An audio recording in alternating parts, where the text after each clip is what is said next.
24/11/2008 की रात मुंबई पुलिस शहर की सड़कों पर अलग अलग जगहों पर हमलावरों को ढूंढ रही थी। हमले की पूरी जानकारी जुटाने में लगे क्राइम ब्रांच के राकेश मारिया 4 घंटे में करीब 1365 फोन कॉल्स रिसीव कर चुके थे। मुंबई पुलिस को यह समझने में करीब 4 घंटे का वक्त लग गया कि यह गैंग वॉर नहीं, एक आतंकी हमला है।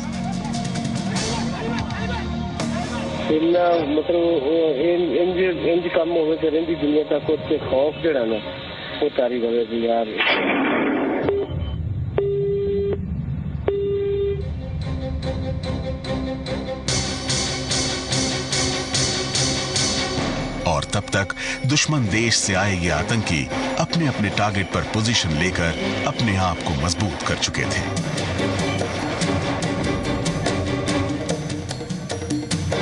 सबसे पहले हमला शुरू हुआ कोलाबा कॉजवे पर।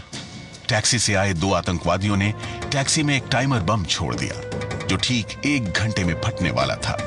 दोनों अपने टारगेट की ओर बढ़े। इनका टारगेट था 138 साल पुराना और मुंबई का सबसे मशहूर बार कैफे लियोपोल्ड।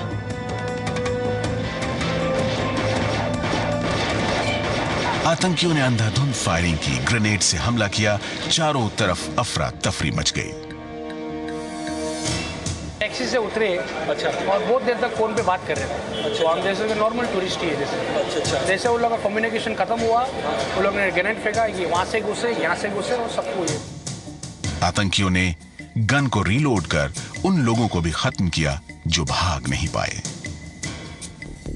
जिस वक्त कैफे लियोपोल्ड में हमला हो रहा था, लगभग उसी समय 2 और आतंकवादी मुंबई के मेन रेलवे टर्मिनस की ओर बढ़ रहे थे। मुंबई की लाइफलाइन कहे जाने वाले 121 साल पुराने छत्रपति शिवाजी रेलवे टर्मिनस पर हमला शुरू होने वाला था। एक बार फिर एक आतंकवादी ने उतरकर पहले टैक्सी में टाइमर बम सेट किया। बम ठीक 1 घंटे बाद फटने वाला था। बम को सेट करने वाला आतंकी था अजमल आमिर कसाब, मुंबई के आतंक का सबसे खतरनाक चेहरा। कसाब शब्द का मतलब ही होता है कसाई। अभी मुंबई को उसका ये रूप देखना बाकी था। शुरुआत वहां से हुई थी 14 नंबर के।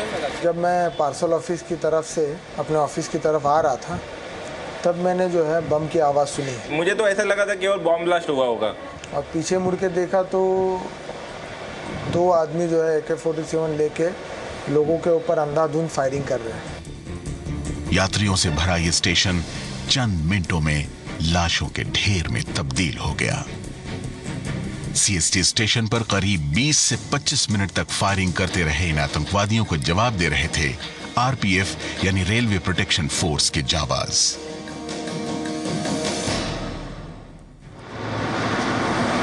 बुधवार की उस रात मुंबई का ट्रैफिक अपनी रफ्तार से दौड़ रहा था। CST स्टेशन में हुई दहशतगर्दी से बिल्कुल बेखबर।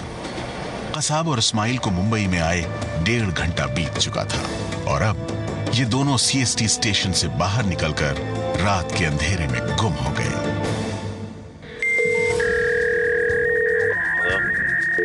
मुंबई पुलिस हेडक्वार्टर्स के कंट्रोल रूम में लगातार फोन बज रहे थे। शहर में अफरा तफरी मची हुई थी। कोई भी नहीं समझ पा रहा था कि इन आतंकवादियों का टारगेट क्या है और ये कहां कहां मौजूद हैं।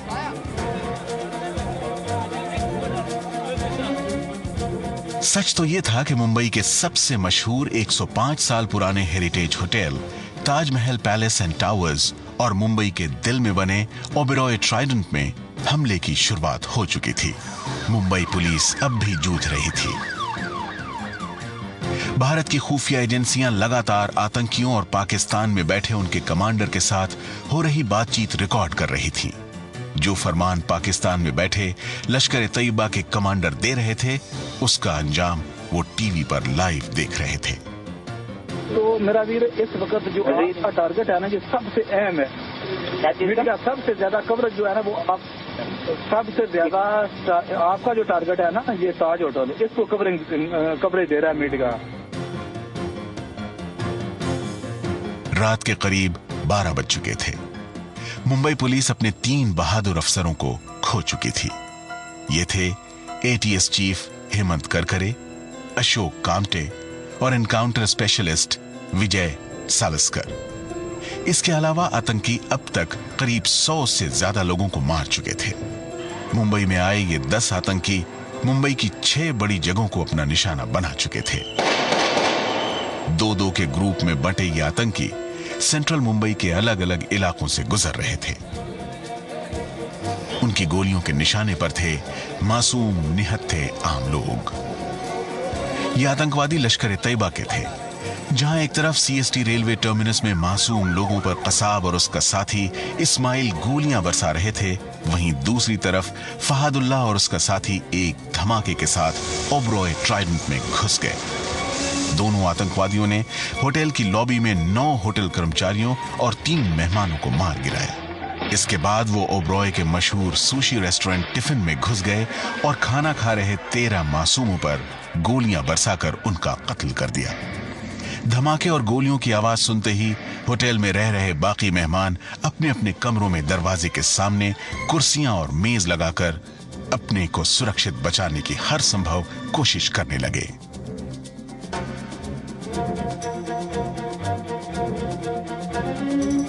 डर के मारे कुछ मेहमान खिड़कियों के आगे बनी जगहों में छिपने लगे। उधर आतंकवादियों ने ओबरॉय के टी लाउंज में एक और बड़ा धमाका किया। जो लोग धमाके में बच गए उन्हें बंधक बना लिया। फहादुल्लाह 15 बंधकों को सीढ़ी के रास्ते ऊपर एक किनारे पर ले आया और 15 में से 10 को गोलियों से भून दिया। जब ओबरॉय में हमला शुरू हुआ, तकरीबन उसी वक्त 2 और पाकिस्तानी आतंकवादी मुंबई की पहचान 105 साल पुराने heritage hotel Taj Mahal palace and towers में घुसे। टेररिस्ट को ये बताया था कि ताज होटल के अंदर कुछ पार्लियामेंटेरियंस हैं, एमपीज़ हैं, कुछ बहुत बड़े सीनियर ब्यूरोक्रेट्स हैं, बड़े फेमस वहाँ पे बिजनेसमैन हैं। आप चाहें तो किसी को भी आप हॉस्टेज ले सकते हैं और अपने डिमांड्स फुलफ़िल करवा सकते हैं और आप वहाँ से आराम से फ्री पैसेज भी ले सकते हैं। ताज पहुंचते ही दोनों आतंकवादियों ने अंधाधुंध फायरिंग शुरू कर दी।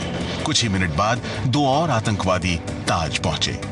ये वही 2 दहशतगर्द थे जिन्होंने कैफे लियोपोल्ड में 11 लोगों को कत्ल किया था और धमाकों और फायरिंग में 28 लोगों को घायल किया था। तो 2 मिनट देख रहे थे क्या हुआ, इतने में लियोपोल्ड के वहाँ से सब पब्लिक भागने लगी और फिर हम लोग ने थोड़े बहुत लोगों को बंदूक के साथ देखा गोली चलाते। आगे के प्लान के लिए इन आतंकवादियों ने पाकिस्तान में अपने कमांडर को फोन किया। तो शराब लाके गद्दे कमरे जो कमरे को खोले ने गद्दे काट के कालीन इकट्ठा करके अग लाओ, बकायदा 2-3 मंजिलों पे अग ला दो जिन ला सकते, तो फिर चले बैठ जाओ आप। ठीक है। तो फोन जिसले आवे मेरा भी अटेंड लाजमी करना है। ठीक है।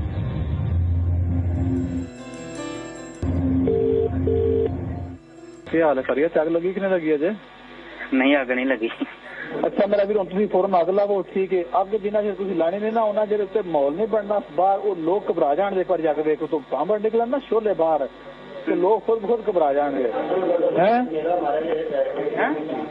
तो ग्रेनेड में राती सुटो, ग्रेनेड सुटना में कोई मसला नहीं है ना। कमांडर का फिर फोन आया। वो टीवी पर ताज में आग लगने की तस्वीर को देखकर बेहद खुश था। अब चारों आतंकवादियों ने कमरे में छिपे मेहमानों को ढूंढकर मारने के मकसद से दरवाजे पर खटखटाना शुरू किया। लॉबी के फोन से कॉल कर यह पता लगाने की कोशिश की कि कमरों में कोई है या नहीं। जिन कमरों में फोन उठा लिए गए उन पर ज्यादा हमला हुआ। कुछ ही दूरी पर थे कसाब और इस्माइल, वो आतंकवादी जिन्होंने सीएसटी रेलवे स्टेशन पर 150 से ज्यादा लोगों पर गोलियां बरसाई थीं। ये दोनों बाकी आतंकवादियों की ओर जाने का रास्ता तलाश रहे थे, लेकिन अपने अगले टारगेट की तलाश में ये दोनों आतंकवादी कामा अस्पताल के अंदर जा पहुंचे। 5 या 2 सेकंड के अंदर कसाब ने ऊपर से फायरिंग चालू कर दिया। बाहर गश्त लगाते मुंबई पुलिस के 3 सीनियर ऑफिसर्स जान गए कि आतंकवादी अंदर हैं। उन्होंने रेडियो पर सहायता के लिए पुलिस बुलाई। अस्पताल को सील करने की कोशिश की, लेकिन तब तक बहुत देर हो चुकी थी। अरुण जाधव उन 4 कांस्टेबल्स और 3 अफसरों में से थे जो उस जीप में बैठे थे। अचानक जीप पर फायरिंग होने लगी। इससे पहले कि वो समझ पाते कि फायरिंग कहां से हो रही है, तीनों सीनियर ऑफिसर्स और पीछे बैठे 3 कांस्टेबल्स शहीद हो गए। जाधव बुरी तरह घायल थे, लेकिन जान बाकी थी। आतंकवादी इस्माइल गाड़ी चला रहा था।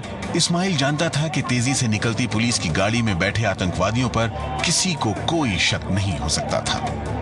तभी वो एक चौराहे से निकले जहां मीडिया का एक बड़ा ग्रुप कैमरा लेकर खड़ा था, जो घटना की हर तस्वीर को कैद करने के लिए बेताब था।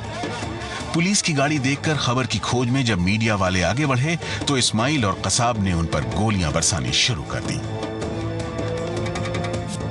इन आतंकवादियों की 5वीं जोड़ी साउथ मुंबई की तंग गलियों से होती हुई अपने आखिरी और अहम टारगेट पर पहुंची, और ये टारगेट था यहूदियों का स्टडी सेंटर नेरिमन हाउस। ये सेंटर रबाई गैब्रियल और उसकी बीवी चलाते थे। रबाई गैब्रियल की बीवी रिवका अपने 2 साल के बेटे मोशे को सुलाकर किचन में खाने की तैयारी कर रही थी। वो कुछ ही महीनों में फिर मां बनने वाली थी।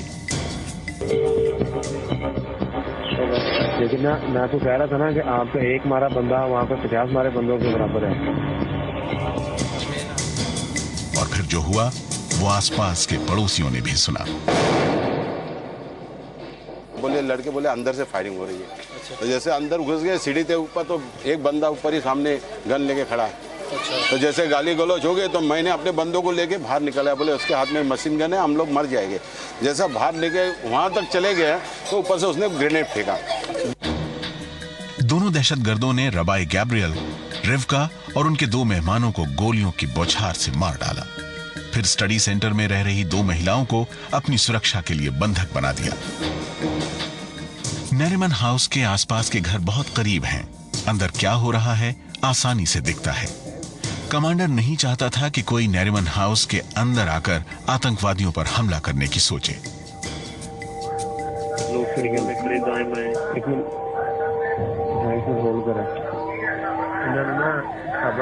सज्जे खंडे सिविल लोग चलते फिरते नजर आ रहे हैं। ठोकर जो नजर आ रहा है ना उसे मारो फायर। खिड़कियों से छत पर और रास्ते में खड़े लोगों पर गोलियों से हमला शुरू हो गया।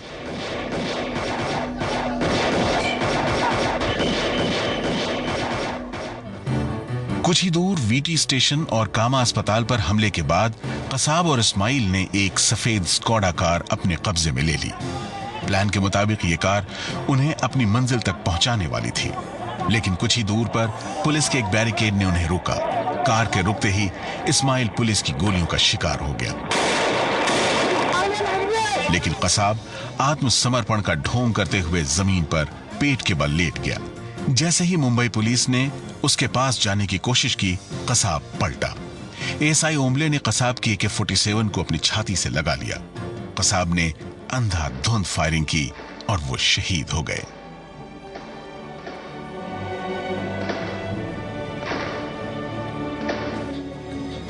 इस बीच टैक्सी में रखे बम भी ब्लास्ट हो गए।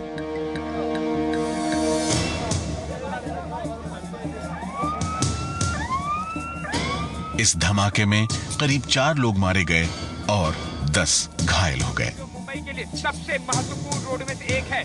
पूरे वेस्टर्न एक्सप्रेस हाईवे पर टैक्सी के परगच्छे आप देख सकते हैं। कमांडर ने एक बार फिर मुंबई फोन लगाया और अपने मकसद को साफ किया। Hello? You talk to I have already talked to them. I was talking to the consulate just a few seconds ago, and they are making their phone call. They said to leave the line free. They are calling the army, the Prime Minister and the army in India, from the embassy in Delhi. इसके बाद commander ने दोनों आतंकवादियों को समझाया कि जब भारत सरकार का फोन आए तो उन्हें क्या कहना है। हाँ, आपके नंबर पर इंडियन अथॉरिटीज फोन करेंगे कि क्या चाहते हो आप लोग। जी जी। आपने कहना जो आपने पकड़ा है वो आधे घंटे के अंदर वेपन समझना हमारे पास है। तो उससे फिर आप आपने ये नहीं कहना कि इन दोनों को छोड़ देंगे। आपने कहना मेरे पास जितनी यरगमाली मैं सबको छोड़ दूंगा। ठीक है। आतंकवादी भारत सरकार के फोन कॉल का इंतजार करने लगे। रबाई गैब्रियल का 2 साल का बेटा मोशे दूसरी मंजिल पर मारे गए लोगों के बीच अपने माता पिता को ढूंढ रहा था। उसकी देखभाल करने के लिए रखी गई आया सैंड्रा सैमुअल पिछली रात आतंकवादियों की आवाज सुनते ही छिप गई थी। जैसे ही मोशे उसके करीब आया तो उसे सैंड्रा गोद में लेकर बाहर की ओर भागी और उसकी जान बच गई। दिल्ली से 400 एनएसजी कमांडोज मुंबई पहुंच चुके थे। ऑपरेशन को एनएसजी ने अपने हाथों में ले लिया था। ओबरॉय में अब तक 35 मेहमान और स्टाफ मारे जा चुके थे। होटल की 18वीं मंजिल पर एनएसजी कमांडोज की हलचल होने लगी तो फहादुल्लाह ने पाकिस्तान फोन लगाया। कमरे में आग लगी, अगर मीडिया से दिखा रहे हैं एम्बेसी और बाथरूम में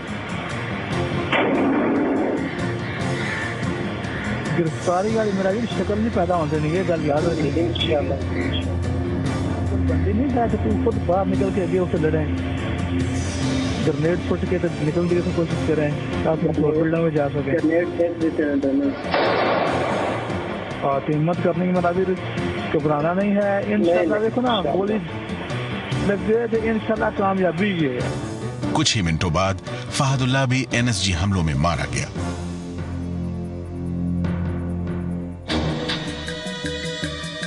रात के 10 बज चुके थे। आतंकवादियों के हमले को अब 24 घंटे बीत चुके थे। नरीमन हाउस में भारत सरकार का कोई फोन अब भी नहीं आया था। कमांडर समझ गया कि फोन आएगा भी नहीं। उसने आतंकवादियों से कहा कि वो दोनों बंधकों को मार डालें। कमांडर का मानना था कि एनएसजी का हमला किसी भी वक्त हो सकता है और अगर बंधक बच गए तो एक बहुत बड़ा सबूत भारत के हाथ लग जाएगा। नासिर ने दोनों बंधकों को रात के अंधेरे में मार डाला।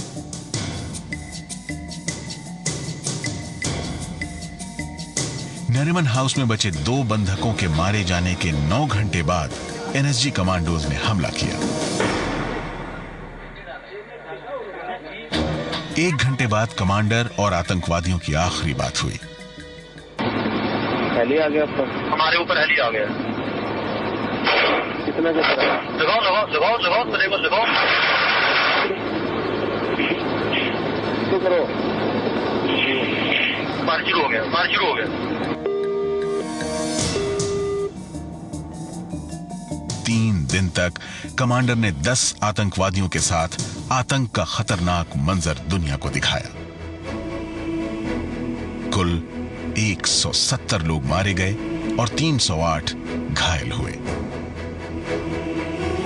26/11 के जख्म आज भी लोगों के जहन में जिंदा है, लेकिन किसी भी मुश्किल हालात से लड़ने की ताकत और भरोसा बरकरार है।